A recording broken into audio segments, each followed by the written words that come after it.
പ്രിയപ്പെട്ടവരെ, ഞാൻ കഴിഞ്ഞ കുറച്ച് ദിവസങ്ങളായിട്ട് അമേരിക്കയിലായിരുന്നു. ഒരു അത്യാവശ്യ കാര്യം പ്രമാണിച്ച് പോയതാണ്. സാധാരണ ഞാൻ ഈ രാജ്യം വിട്ടുപോകുന്ന സമയത്താണ് ആഗോളതലത്തിലാണെങ്കിലും ദേശീയ തലത്തിലാണെങ്കിലും ഇനി പ്രാദേശിക തലത്തിലാണെങ്കിലും വലിയ ഭൂമികുലുക്കം ഉണ്ടാക്കുന്ന വാർത്തകൾ പുറത്തു വരാറുള്ളത്. കഴിഞ്ഞതിൻ്റെ മുമ്പത്തെ കൊല്ലം ഞാൻ അമേരിക്കയ്ക്ക് പോയ ദിവസമാണ് ഈ ഹമാസിൻ്റെ വമ്പിച്ച ചെറുത്തുനിൽപ്പുണ്ടായത്. ഇസ്രായേലിൻ്റെ അതിഭയങ്കരമായ തിരിച്ചടി ആരംഭിച്ചു. അതുപോലെ കഴിഞ്ഞ മെയ് മാസത്തിൽ ഞാൻ ഫ്രാൻസിൽ പോയ സമയത്താണ് പഹൽഗാമിൽ കൂട്ടക്കൊല ഉണ്ടായിരുന്നു. പിന്നെ ഇന്ത്യ ഗവൺമെൻറ് തിരിച്ചടിക്കാൻ നിർബന്ധിതമായിരുന്നു. ഇപ്പോഴും അത് തന്നെ സംഭവിച്ചു. ഞാൻ അമേരിക്കയ്ക്ക് പോയ തക്കം നോക്കിയിട്ടാണ് CPMലെ കത്ത് വിവാദം പുറത്തു വന്നത്. കത്ത് വിവാദം എന്താണെന്നൊക്കെ നിങ്ങൾ ഇതിനകത്ത് പത്രത്തിൽ വായിച്ച് മനസ്സിലാക്കിയാണ്. ഞാൻ അതിൻ്റെ വിശദാംശങ്ങളിലേക്ക് പോകുന്നില്ല. പക്ഷേ ഒരുപക്ഷെ നിങ്ങൾ ഓർമ്മിക്കാൻ ഇടയില്ലാത്ത ഒരു സാഹചര്യം ഞാൻ പറയും. ഈ കത്ത് വിവാദത്തിലെ പ്രധാന വില്ലൻ എന്ന് പറയുന്നത് ലണ്ടൻ കേന്ദ്രമായി പ്രവർത്തിക്കുന്ന രാജേഷ് കൃഷ്ണ എന്ന് പറഞ്ഞൊരു വിദ്വാനാണ്. അദ്ദേഹം ധീര സഖാവാണ്. വിപ്ലവകാരികളുടെ കുടുംബത്തിൽ നിന്ന് വരുന്ന ആളാണ്. കുറച്ചധികം കാലമായിട്ട് ലണ്ടനിൽ താമസിച്ച് ബ്രിട്ടനിൽ ഒരു വിപ്ലവം നടത്താൻ എന്തെങ്കിലും മാർഗമുണ്ടോ എന്ന് ആലോചിച്ച് തല പുകച്ചുകൊണ്ടിരിക്കുന്ന ആളാണ്. പുള്ളി അതിനുവേണ്ടി അവിടെ സൈന്യത്തെ വരെ സജ്ജീകരിച്ചിട്ടുണ്ടെന്നാണ് ഞാൻ മനസ്സിലാക്കുന്നത്. അങ്ങനെ വിപ്ലവ പ്രവർത്തനം നടത്തിക്കൊണ്ടിരിക്കുന്ന അദ്ദേഹത്തിന് കേരളത്തിലെ നേതാക്കന്മാരുമായിട്ട് വളരെ അടുത്ത ബന്ധമുണ്ട്. ഇവരൊക്കെ ലണ്ടനിൽ ചെല്ലുമ്പോൾ ഇദ്ദേഹത്തിൻ്റെ ആതിഥ്യം സ്വീകരിക്കും. അത് പരക്കാരിവുള്ള കാര്യമാണ്. അങ്ങനെ ഒരു സ്വക്ഷേത്രത്തിൽ ബലവാനായി നിൽക്കുന്ന ഇദ്ദേഹത്തെക്കുറിച്ച് സ്വാഭാവികമായിട്ടും പല അസൂയക്കാരും പലതും പറയുള്ളൂ. അങ്ങനെ പറയുന്ന കൂട്ടത്തിൽ ഒരു മുഹമ്മദ് ഷർഷാദ് എന്ന് പറഞ്ഞൊരു വിദ്വാൻ, അദ്ദേഹം ഭാര്യയുമായിട്ട് അകന്നു കഴിയുന്ന ആളാണ്. അദ്ദേഹവും ഭാര്യയും തമ്മിലുള്ള തർക്കത്തിൽ അല്ലെങ്കിൽ അവരുടെ കലഹത്തിൽ ഇദ്ദേഹം എന്തോ പങ്കുവഹിച്ചു. ഇദ്ദേഹം അതിൽ ഭാഗവാഹിത്വം വഹിച്ചു സാമ്പത്തികമായിട്ട് എന്നൊരു ആരോപണം പുള്ളി കുറച്ച് നാൾ മുമ്പ് ഈ ഷർഷാദ് നമ്മുടെ ഷാജൻ സ്കറിയുടെ മറുനാടൻ TV ചാനലിൽ കൂടി ഉന്നയിച്ചു. മറുനാടൻ ഷാജനുമായിട്ട് രാജേഷ് കൃഷ്ണയ്ക്ക് പണ്ടുതൊട്ടേ എന്തോ വിരോധമുണ്ട്. ഇദ്ദേഹം ലണ്ടൻ വിമാനത്താവളത്തിൽ വെച്ച് ഷാജൻ സ്കറിയുടെ കരണത്തടിച്ചു എന്ന് അവകാശപ്പെടുകയും സാമൂഹ്യ മാധ്യമങ്ങളിൽ നമ്മുടെ നാട്ടിലെ പ്രമുഖ വിപ്ലവകാരികൾ, ചില മാധ്യമ പ്രവർത്തകരടക്കം അങ്ങനെ രോമാഞ്ച കഞ്ചുകമണി കഞ്ചു. അതൊക്കെ കുറച്ച് പുറകിലേക്ക് പോയി നോക്കിയാൽ നിങ്ങൾക്ക് കണ്ടെത്താവുന്നതാണ്. ഞാനിപ്പോൾ അതിൻ്റെ ഡീറ്റെയിൽസിലേക്ക് പോകും. അന്ന് രോമാഞ്ച കഞ്ചുകിതരായ ആ മാന്യ വ്യക്തികളുടെ പേരുവിവരത്തിലേക്ക് പോകുന്നില്ല. ഇതൊക്കെ ഇതിനൊരു പശ്ചാത്തലമായിട്ട് പറഞ്ഞു എന്ന് മാത്രം. അത് കഴിഞ്ഞ് പിന്നെ നമ്മൾ കേൾക്കുന്നത് കഴിഞ്ഞ പാർട്ടി കോൺഗ്രസ് നടക്കുന്ന സമയത്ത് ഇദ്ദേഹം ലണ്ടൻ ഘടകത്തിൻ്റെ ഒരു പ്രതിനിധിയായിട്ട് പാർട്ടി കോൺഗ്രസിൽ പങ്കെടുക്കാൻ വന്നു. അപ്പോൾ സാക്ഷാൽ പ്രകാശ് കാരാട്ട് ഇടപെട്ട് അദ്ദേഹത്തെ വിലക്കി എന്നാണ്. കാരാട്ടാന്ന് ജനറൽ സെക്രട്ടറിയുടെ ചുമതല വഹിച്ചിരുന്ന സമയമാണ്. ഇയാളൊരു ഫ്രോഡാണ്. ഇവനെ പാർട്ടി കോൺഗ്രസിൽ പങ്കെടുപ്പിച്ചാൽ പാർട്ടി കോൺഗ്രസിൻ്റെ പരിശുദ്ധി നഷ്ടപ്പെടും എന്നാണ് പ്രകാശ് സഖാവ് പറഞ്ഞത്. പാർട്ടി കോൺഗ്രസിൽ പങ്കെടുക്കുന്ന ബാക്കി എല്ലാവരും പരമപരിശുദ്ധന്മാരാണ്. അതുകൊണ്ട് അത് കേട്ടപ്പോൾ ആ പരിസരത്തുണ്ടായിരുന്ന മൊത്തം ഉറികളും പൊട്ടിച്ചിരിച്ചു എന്നാണ് ഞാൻ മനസ്സിലാക്കി. എന്തുവാട്ടെ, രാജേഷ് കൃഷ്ണയ്ക്ക് ലണ്ടനിൽ നിന്ന് പ്ലെയിൻ ടിക്കറ്റ് എടുത്ത് ഇവിടം വരെ വന്നിട്ട് ഉറി പോലെ തിരിച്ചു പോകാനാണ് യോഗമുണ്ടായത്. അപ്പോൾ തന്നെ നമ്മൾ പലതും പ്രതീക്ഷിക്കേണ്ടതായിട്ടുണ്ടായിരുന്നു.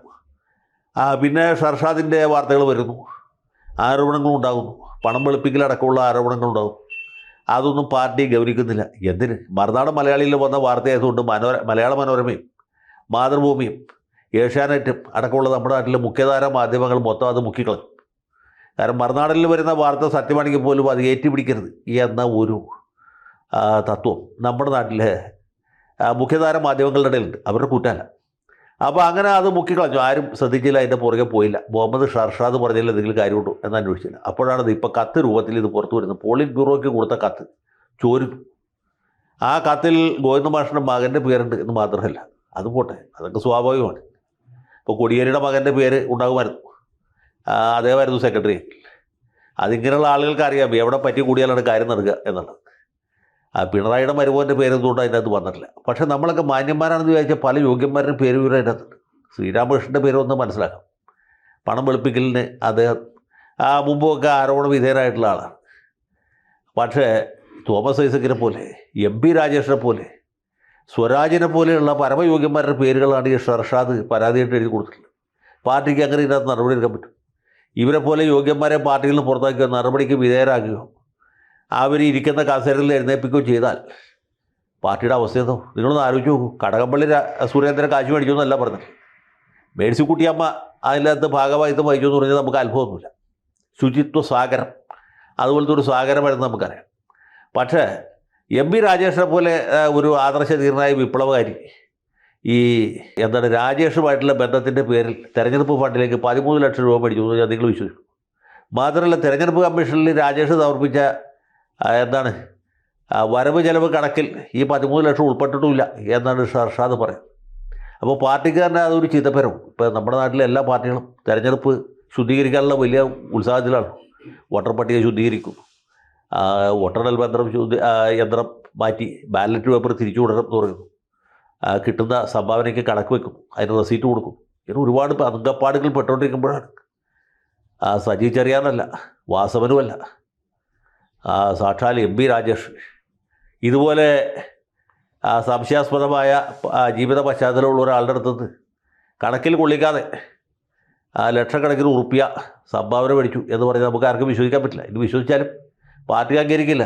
ഇതൊക്കെ അസംബന്ധമാണ്. ഇത് ശുദ്ധ തോന്നിവാസമാണെന്നാണ് പാർട്ടിയുടെ നിലപാട്. പാർട്ടിക്ക് ആ നിലപാടിൽ എടുക്കാൻ പറ്റുള്ളൂ. ഞാനും പാർട്ടിയോട് പറയുന്നത്. കാരണം ഇതുപോലെയുള്ള യോഗ്യന്മാരെ കൂടി അഴിമതിക്കാരാണ് അല്ലെങ്കിൽ പണം വെളുപ്പിക്കലുകാരാണെന്ന് തെളിഞ്ഞാൽ പിന്നെ ഈ പാർട്ടിക്ക് എന്ത് പ്രസക്തിയുള്ളൂ?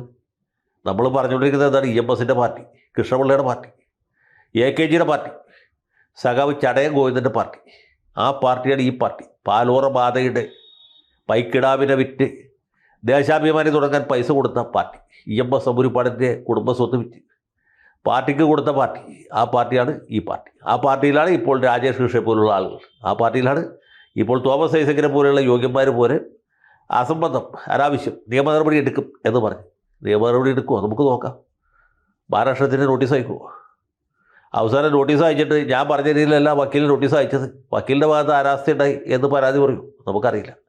ഇനി ഒറ്റപ്പാലം മജിസ്ട്രേറ്റ് കോടതിയിൽ MP രാജേഷ് കൊടുത്ത മഹാരാഷ്ട്ര കേസിൽ മലയാള മനോരമയുടെയും മാതൃഭൂമിയുടെയും പത്രാധിപന്മാരുടെ കൂടെ മുഹമ്മദ് ഷർഷാദ് കയറി നിൽക്കേണ്ട വരും, എനിക്കറിയില്ല. ഏതായാലും വരാൻ പോകുന്ന വഴി തകയില്ല. പക്ഷേ ഈ പാർട്ടിയുടെ 10,000 കണക്കിന് അല്ല ലക്ഷക്കണക്കിന് വരുന്ന മെമ്പർമാരും പാർട്ടിയുടെ കോടിക്കണക്കിനുള്ള സഹയാത്രികരും ഇന്ത്യയിലും ഇംഗ്ലണ്ടിലും ലോകമെമ്പാടുമുള്ള പാർട്ടി സ്നേഹികളും ഇത് വിശ്വസിക്കുകയില്ല എന്ന കാര്യത്തിൽ എനിക്ക് ഉറപ്പുണ്ട്.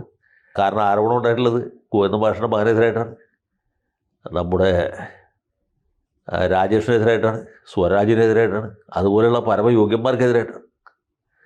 അപ്പോൾ അതുകൊണ്ട് പാർട്ടി ഒരു കാരണവശാലും ഇത് അംഗീകരിക്കുകയില്ല. പാർട്ടി അംഗീകരിച്ചാലും ജനങ്ങൾ വിശ്വസിക്കുകയില്ല. ലാൽ സലാം.